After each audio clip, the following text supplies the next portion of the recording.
In today's video, we're going to be discussing the various forms in which complex numbers can be represented.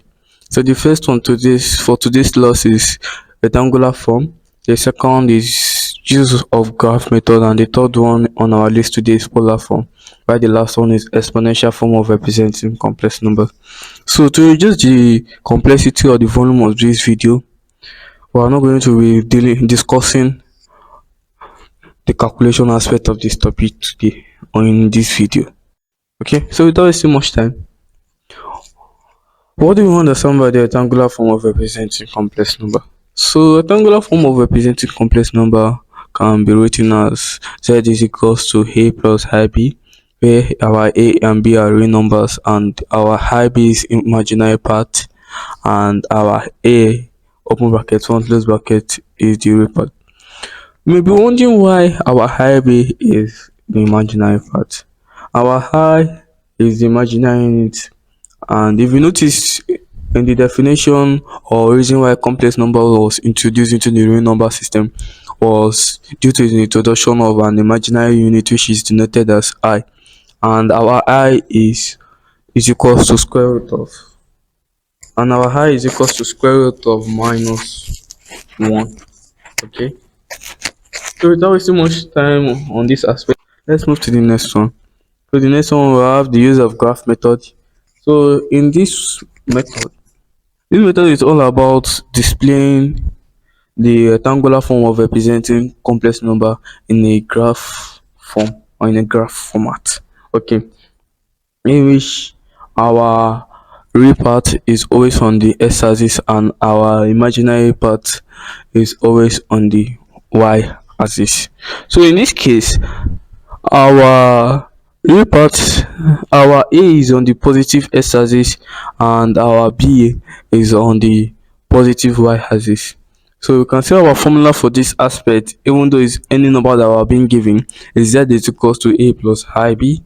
So the next one, our a is on the negative x-axis and our b is on the positive y-axis. So we can see the formula for this quadrant is z is equals to minus a plus ib. So the next one is the third quadrant. So our a is on the negative x-axis and our b is on the negative y-axis. So you can see that our z is equals to minus a minus ib. So I believe you guys can touch this one using the follow method we have used. And if you notice, we have derived a general formula for each of the quadrants in rectangular form or rectangular format. Okay. So let's move to the next one, the polar form of representing complex number. So what do we understand by polar form of representing complex number? In this case, we're going to be using the use of graph method and the rectangular form of representing complex number. If you notice, our rectangular form of representing complex number is z is equals to a plus ib. That means we need to derive a formula using this graph for our a and our b. Okay, so let's start.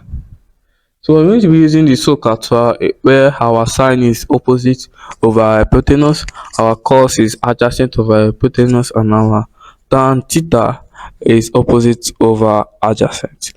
So without wasting much time on that, our cos theta is equals to adjacent over hypotenuse, and from the graph that was earlier shown, r is on the hypotenuse side and our a is on the adjacent side. So we can derive an equation for a in which our a will be equals to r cos theta. Then we'll also find for that of b using the same SOHCAHTOA, so it will be sin theta is equals to b over r. So that is b is equals to r sin theta. Okay,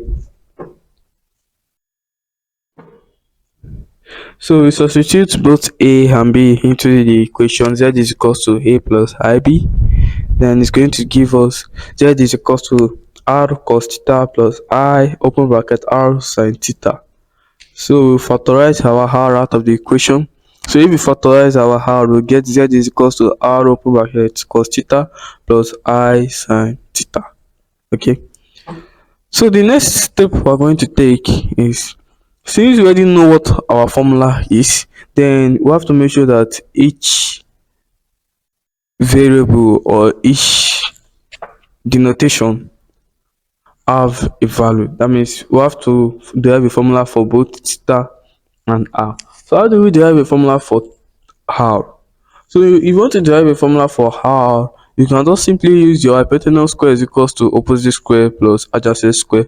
See, once you bring out that aspect of the graph, you will notice it's a 90-degree triangle. So you can use hypotenuse square is equals to opposite square plus adjacent square. So if you use that method, we are going to get r square is equals to a square plus b square.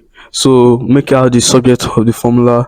If you make out the subject of the formula, that means you have to remove the square on top. And for you to remove the square, that means you have to find multiply all through by something that will remove that square. That means you have to multiply all through by 1 over 2. That means that is square root. So you will get r is equals to square root of a square plus b square. Okay. Now you also find the value for your theta. So the theta is the angle between the A and the B, not the angle between A and R or A or B and R. So the theta is the angle between A and B. So according to your Sokatua, is it sine, cos, or tan that will bring both A and B? And you notice your your A is on the adjacent side and your B is on the opposite side. So if you use Sokatua, that will give you tan theta is equals to B over A. So you make your theta the subject of the formula, that is tan arc B over A. You're having a little bit confusion in this method or process because we have not actually applied a mathematical calculation to it. But in our next video, we are going to be dealing with the calculation aspect of this topic. So the next one is the exponential form of representing complex number. If you can recall that our e raised to power I theta is equals to cos theta plus I sin theta. So you just insert this in the polar form of representing complex number. So we are going to get our z is equal to r a raised to power I theta